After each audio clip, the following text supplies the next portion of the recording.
I mean, sometimes I look at a yarn and a design is just like, yes. But then other times it has to stew for a bit, and I think this is one of those cases. But it will be a sweater of some sort, I think. And I'm excited to see what comes of that.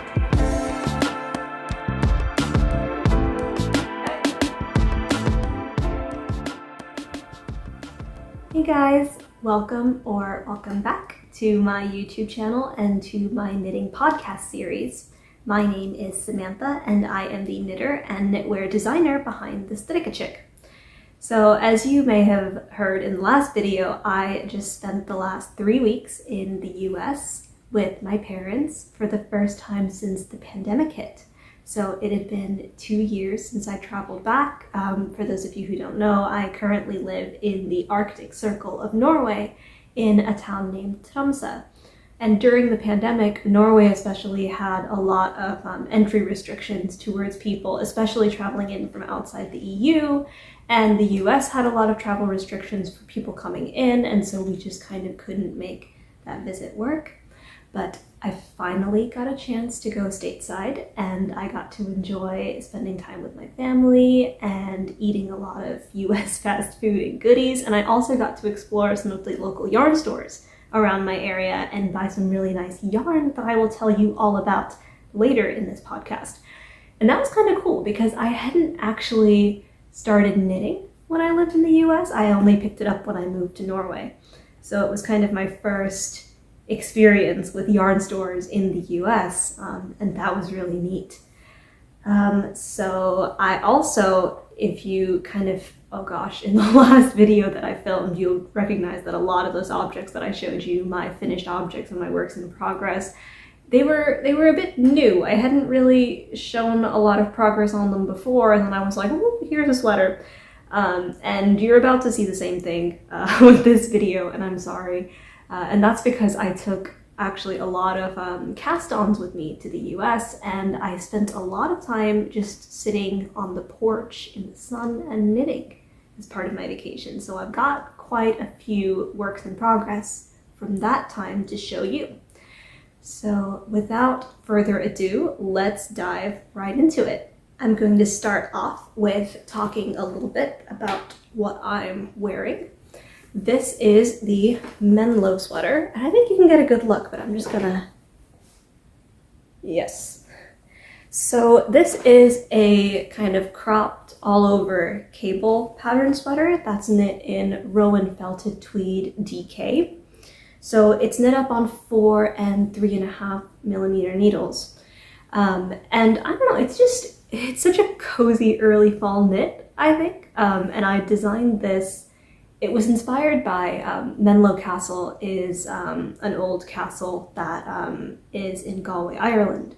And a fire burned it down in the early 20th century, and now you only have these stone ruins and ivy that's kind of going down the castle walls. And that's kind of where I got this design idea from, is like the ivy leaves cascading down the castle wall. So that's where it gets its name, the Menlo Sweater. And it's probably by the time I release this video, it's probably out. The pattern has been released. So I will include a link to that in the description below everything in case you want to pick up your own copy and knit the Menlo Sweater and we can match. But yeah, I really enjoy this. I think I put a lot of work into the shaping details. So you have this is supposed to be a bit of a modified drop shoulder sweater. So what I have up at the top here is, right here is some short rows on the sleeve before you kind of get into the cables. And I think that gives it a much more comfortable, bulk-free fit. So very proud of this. And if you want to see how other people knit versions of the Menlo Sweater, you can check out the hashtag Menlo Sweater on Instagram and get some design ideas there as well. And speaking of designs, just a quick little note before we get into our regularly scheduled finished object, works in progress, recent acquisitions format type video. I showed you guys this sweater on my last podcast video, and I have since named it the Strand Sweater, which is a bit of a double entendre because if you watched my 24-hour knitting challenge video, you'll know that this is the sweater that was born when I got stranded in Oslo. And also strand in Norwegian means beach. And we were driving up the coastline of Norway, so there were a lot of beaches and fjords and that kind of thing. So it's kind of, it means both in a way. It's a good word, I think, to encapsulate the journey that the sweater and I took. So it's a fun little, yeah. I was saying that I wanted something that reminded me of that whole ordeal to be in the name, and I think that's a perfect fit. But I digress. All right, so now we're going to dive into some finished objects. And this first one I actually haven't shown you because I got the yarn for the sweater when I was on vacation in the US. So, I mean, this obviously, I haven't woven in the ends and I haven't blocked it or anything, but just to show you real quick, this is the Rendezvous Sweater by Strikkechick, who is a Norwegian-based designer. And I think there are two designers in the behind the username. I'm not sure, but I will link their Instagram as well so you can see. But they very kindly sponsored the yarn for this test knit. So it's knit in one strand of Sandnes Garn alpaca silk and one strand of Sandnes Garn tin silk mohair. And I don't know, if you have any experience with kind of yarn sponsored test knits, you'll know that they usually have a pretty quick turnaround date, which I guess is kind of understandable. If you're going to give testers that much support, then I think you would expect that that's kind of, they're a bit monogamous there with your project and they just kind of knit that up until it's finished. So they actually delivered the yarn to my house in Tromsø when I was already on vacation. So my boyfriend, when he came to join me in the States, he brought the yarn with him. And then I just kind of knit this nonstop for a little bit until I had the yoke and the body finished. And then the sleeves knit up super duper fast, actually. I think it took me like, gosh, 1 day per sleeve. They're not that long because the yoke itself just is so big. But it's a really nice lace design that I think it's nice because it's personalized for different sizes. So you get a really nice rate of increase and a good depth no matter which size you knit, because there are different charts. So then you don't have to worry about kind of how do I squeeze different details onto the same one. And of course their patterns are originally in Norwegian, but they do translate them to English as well. And I think that should be out because the test knitting deadline for this is in a bit less than a week. So the pattern should be out really soon. So I will link to that when it's available in the description below. And then you can knit one for yourself. Honestly, this yarn combination is the softest thing. Gosh, I mean, alpaca silk in itself, I've actually, because I have a little bit of alpaca silk left over, not a full skein, but like almost a full skein, and I'm thinking of using it to knit like a neck scarf of some sort, because it's just so comfortable to have right up against your skin. It just feels so luxurious. And I've been really, this color is called Plummerosa, and I think it's Stövet Plummerosa for the tin silk. But it's a really pretty fall-y color, I think. It just like the warm toned pinks, that sort of, I love those for fall. So I feel like I'm going to be using this quite a bit in the coming weeks. Probably layered with a lot of other wool stuff because, you know, Tromsø. But I'm really looking forward to wearing this. My next finished object, for those of you who followed since the first podcast episode, you will recognize this. It's finished! This is the Arctis sommergenser that I knit for my boyfriend. It's from the book Vildmarksgensere 2 by Linka Newman, who is a Norwegian knitter and knitwear designer. And she designs a lot of patterns for turgensers, or outdoor sweaters, which are these sweaters that you wear when you go hiking and you go skiing and you kind of, you know, you rough up the sweater, you wear it around a campfire, as I've mentioned before. And he really wanted this one particularly, so he came with me. He chose all the colors. And I knit the main body in drops Lima, so it would be a bit softer, and I knit all the accent details in Istex Letlepi, which is Icelandic yarn, which is a bit more rustic and scratchy, but it actually softened up quite a bit. I blocked it with just some regular wool wash, and then I rinsed out the wool wash and just pinned it to a blocking board, and it's actually gotten quite a bit softer since then. So this actually gives me hope, because I bought some Letlopi yarn a while back to knit myself a version of Vildmarksgensere, but a different kind, not like this, but like with a different yoke pattern. And so it makes me feel good knowing that this actually does soften up when you block it. And he's received it and he has tried it on, and it fits him really, really well. So I am so happy with how that turned out.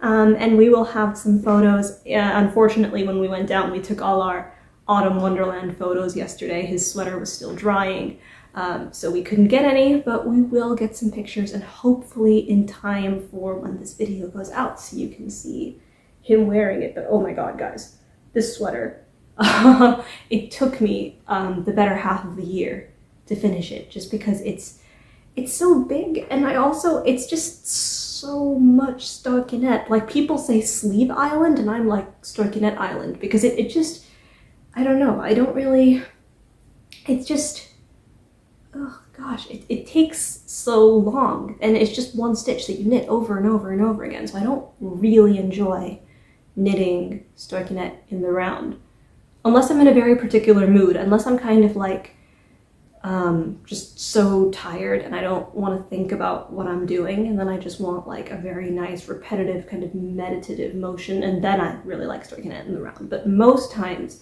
I much prefer to knit like, you know, some kind of easy to remember textured pattern like this than stockinette.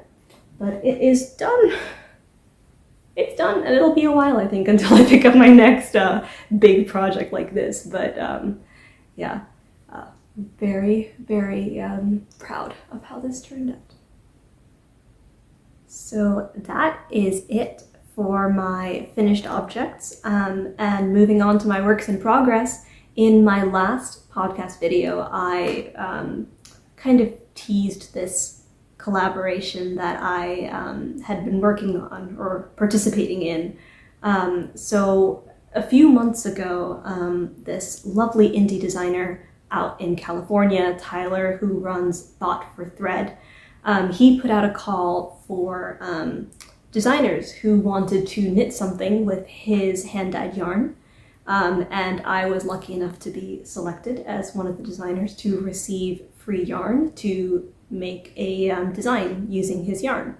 And he had shipped the yarn a while back, but he's US based, so I figured let's not send it to Norway, just send it to my parents in the US, and they can hold on to it until I visit and I can get the yarn and start knitting with it. So when I was in the States, I picked up the yarn that was waiting for me, and I'm just gonna pop it out so you can see it. This is the yarn that I'm working with. It is called Ritual DK. It's a DK weight yarn meant for knitting on 4 and 3.5 millimeter needles.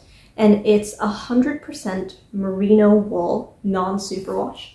I'm just gonna see if you can get, and there's like some really nice little subtle variegations in there that just make it so pretty and so fun to knit with. And as I was swatching, I realized how much cables pop with this yarn.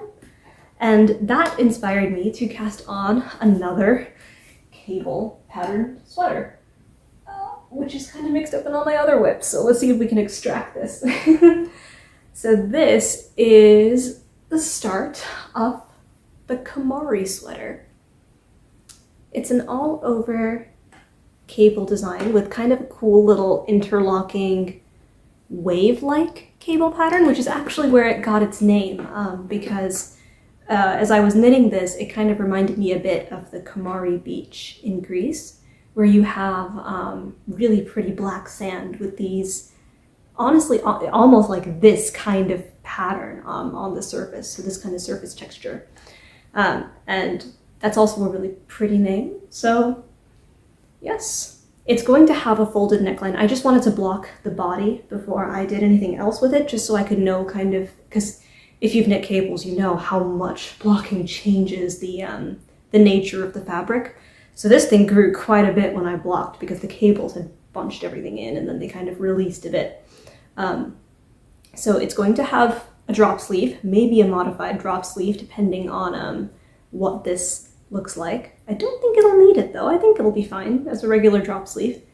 And it's going to have the same all over cable pattern that is on the body, on the sleeves. And as far as shaping goes, I tried to keep this as a pretty simple design because I've realized that recently I've been designing patterns that I label mostly intermediate or like intermediate early advanced.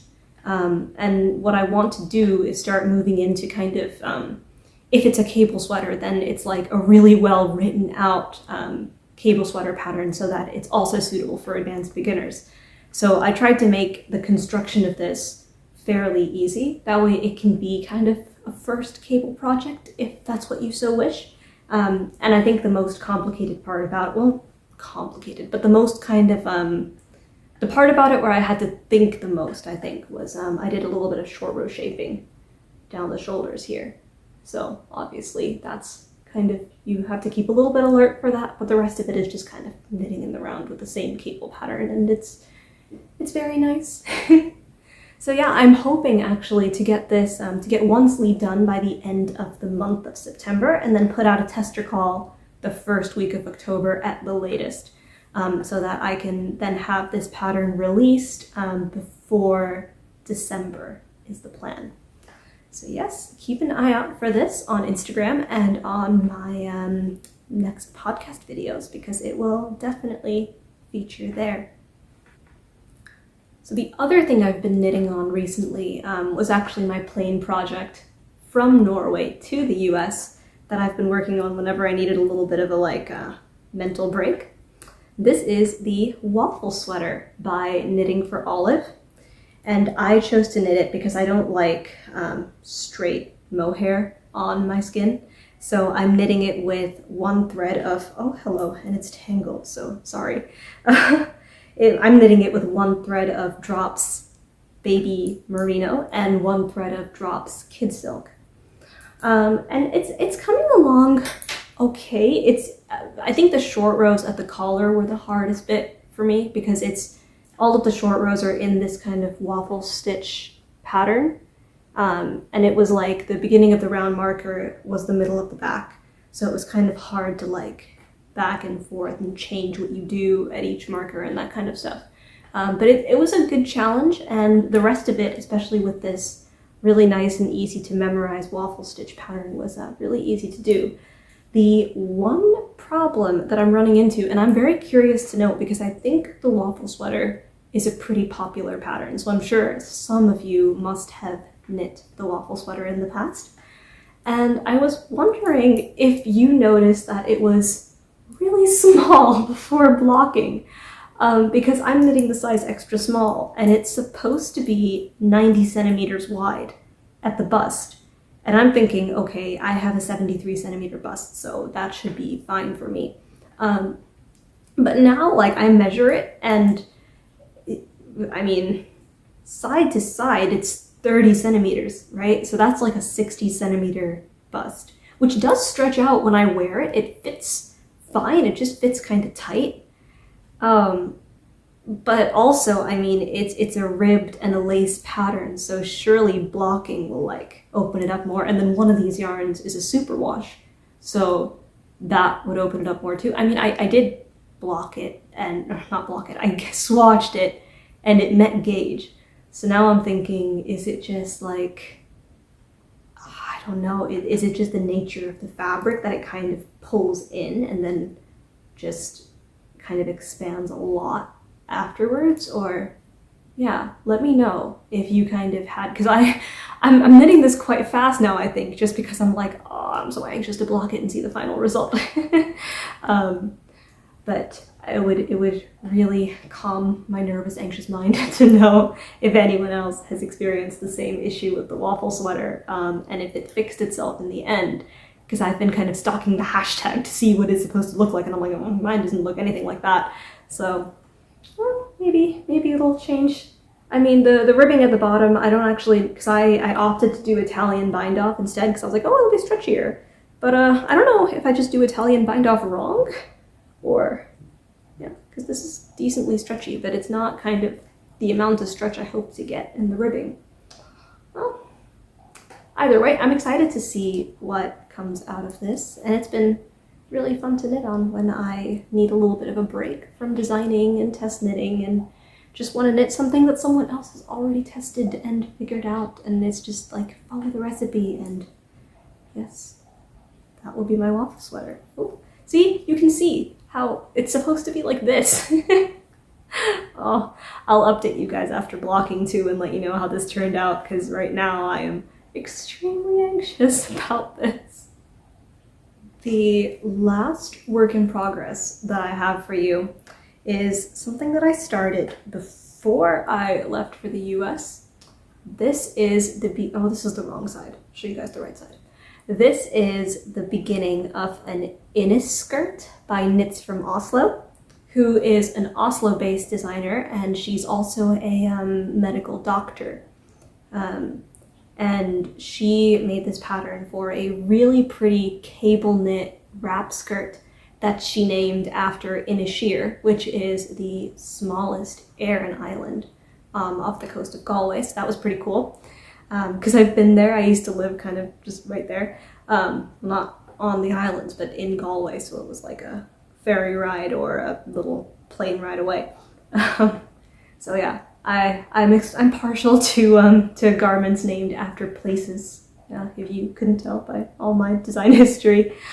So I cast this on a couple weeks ago, and I have been working slowly and steadily on the pattern, but it's quite large, as you can tell.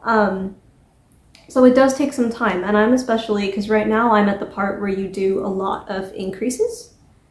So that's taking me a bit of time, just to kind of, because I put it down before I left on vacation, right? And I was like, oh, I'll remember which row I'm on, and I did not. I had to go back and do a lot of counting and math, and I messed up, and ugh, all of that. So it's on a bit of a hiatus at the moment. Just kind of waiting for me to, because I'm pretty busy in terms of pattern releases and tester calls and just kind of design work things right now, because I put all that aside for vacation, and now I've come back and I'm like, right, let's get into it. This is knitting season has begun, so it's time. So I think other projects are starting to take a bit of a back burner, but I will definitely continue working on this because I love cables. Love them so much, and these ones are so pretty, and it's so soft. I'm knitting this with a combination of Drops soft tweed, and this is Rauma. No, it's not Rauma Plum. It's Viking Garn Kid Silk, and I'll have the color names because I forget the color names, but I'll have them in the little box that always shows up in the corner. And as I mentioned, I think I talked about Drop soft tweed quite a bit actually when I showed you guys my Soul Dog sweater, because that's knit out of soft tweed as well.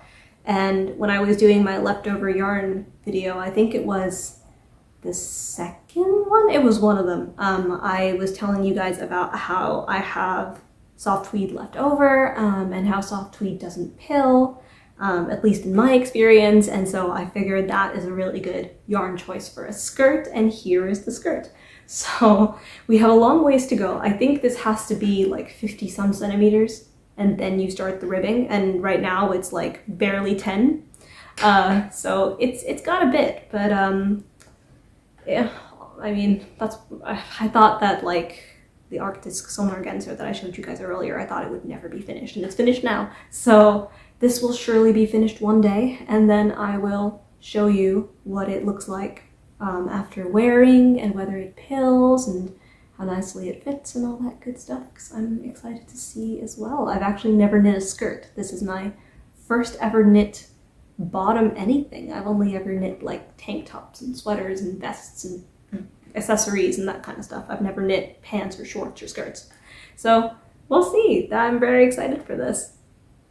So the last thing I have to show you guys today are some recent acquisitions from the States, which I am very excited to cast on, but kind of like I have to stop myself from doing it because I have so many projects on the needles right now and so many things that need to be done. So it's like, oh, playing can wait, but I can show you. So I went to this really cute yarn store. I'll just talk before I grab the yarn. I went to this really cute yarn store in a place called Old Town Leesburg, which is really close to my parents' house in the States. And it's this very quaint, kind of old-timey little neighborhood with a bunch of different shops and cafes and art stores and I mean thrift stores. It's adorable. And there is this crafting shop there called the Finch Sewing and Knitting Shop, and I went in there to see what kind of yarns they had and if there was anything that caught my eye in particular and that I wanted to work with that I couldn't get here in Norway. And I was drawn to some very special yarn. Yes. This is Quince&Co Owl. And this is the shade Cranberry. And this is Barred, which is an undyed shade, which is super cool. It's such a warm, chocolatey, beautiful brown for being undyed. That's amazing. And this is, I think it's Papuan, but I have to double check. It's like a really nice steely gray. And then I also got, to go with it, I got a little bit of Blue Sky Fibers wool stock in what I think is the color Driftwood. So the plan is basically, because they didn't have very much of the owl in stock, they had like a couple skeins of every color. So I picked up a few of the Barred, and then I picked up one of each, these three. And the plan is to make a Fair Isle sweater using these as contrast colors and this as the main color. Because I just think this is such a really, I mean, it's just a lovely fall combination, and it would look so nice with Fair Isle, I think. Like just a really nice neutral, kind of easy to wear sweater that you can just kind of throw on and it goes with anything. And also so I had this thing, right, where I used to say very early on when I started knitting, I was like, oh, I love neutrals. I always like to work with neutrals. But if you kind of look at my my website and what I've designed and what I've worked with, it's been a lot of bright colors.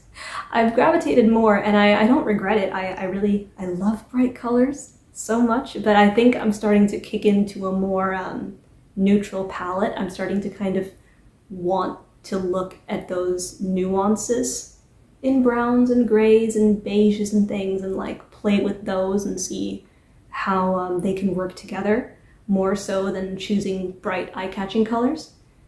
Just for the moment, I'm sure that'll change back and forth again, but this is what I'm really feeling right now, is like really nice neutrals that work well together. So yes, this is going to be a Fair Isle sweater sometime in the future. I've actually already charted out the design and everything, so like keep an eye out for that. Oh, and I forgot to mention the Quince&Co Owl, the fiber content and the length and all that stuff, all the good things. It's 50% American wool and 50% New Zealand alpaca.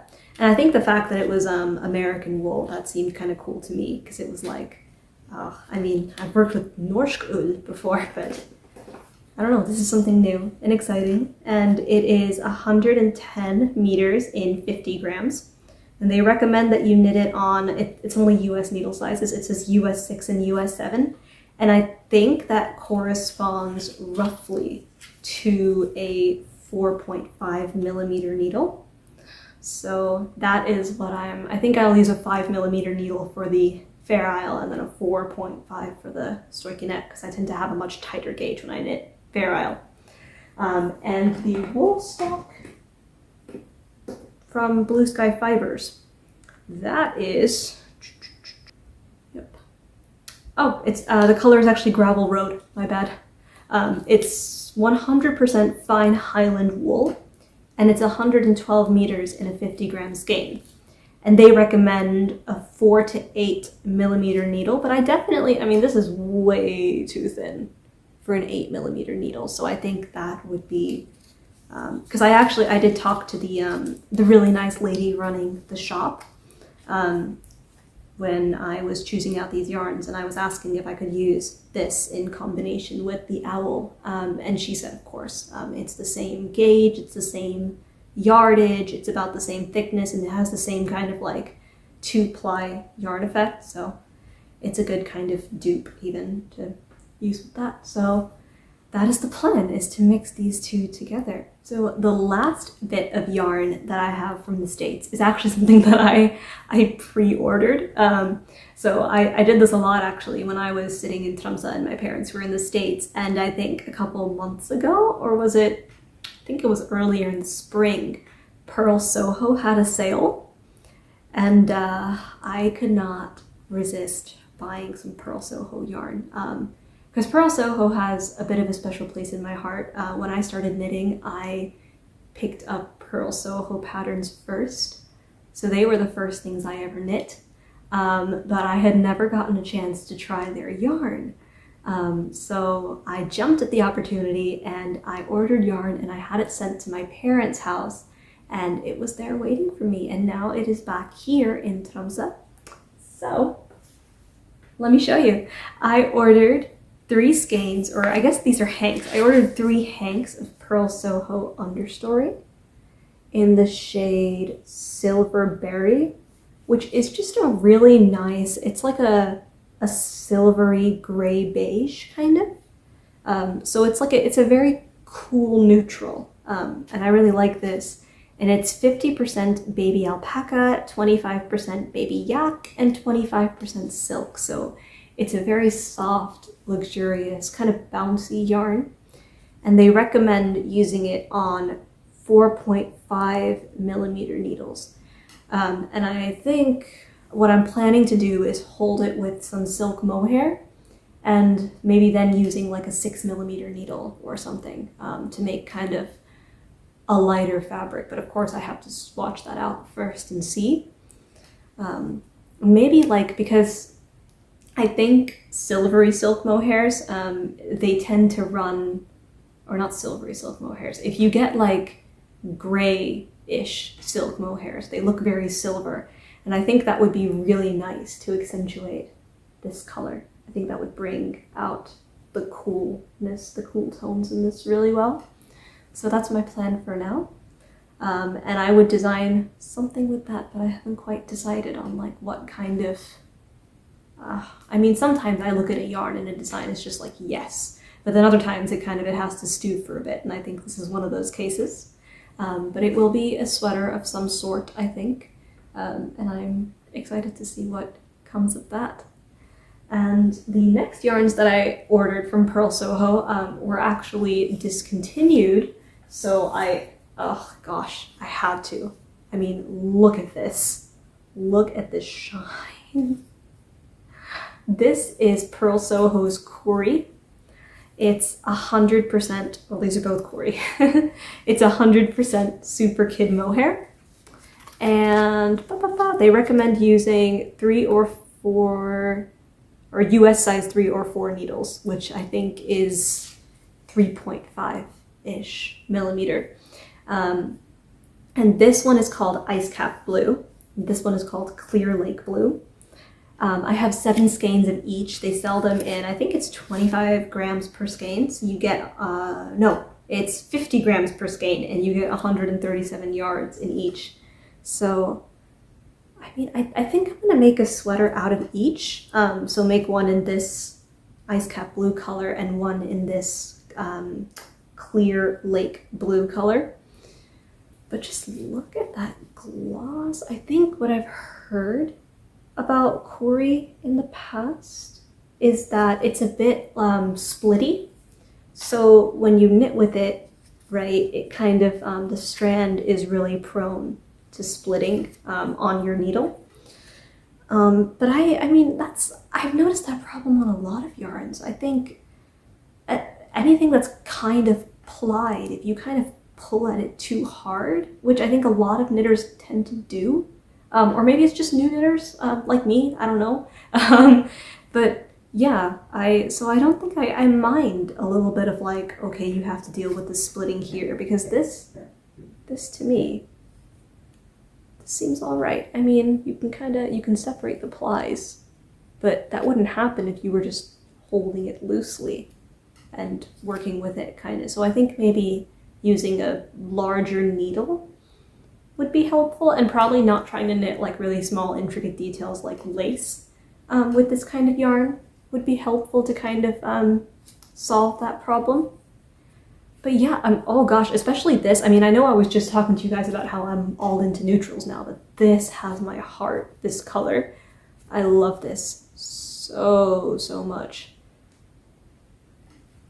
So I think I mean, this is probably easier to work with because it's a bit lighter and it kind of goes with more things, but this, oh gosh, I think I might pick up this one first. But I love them both. They're so pretty and they're so soft. They're just, oh man. I'm like, so when I went shopping actually for my yarn, and I went into the local, and into Finch, and I was just kind of looking around and I was like, oh, let's touch this. What fiber content is this? Oh, that makes sense because it feels this way. Or like, what's the meterage here? Or, you know, just going crazy in this yarn store. And it was really fun because I was there with my mom. And that was the first time she got to like, you know, see me fangirling all over the yarn. And she was like, you're a kid in a candy store, aren't you? Yeah, I mean, that's what I feel like when I talk about yarn and I play with yarn and knits and all kinds of, yeah. It's like, I don't know, I just get really excited about yarn. So yeah, very much looking forward to casting on something with these beautiful yarns. And wait, no. Yes.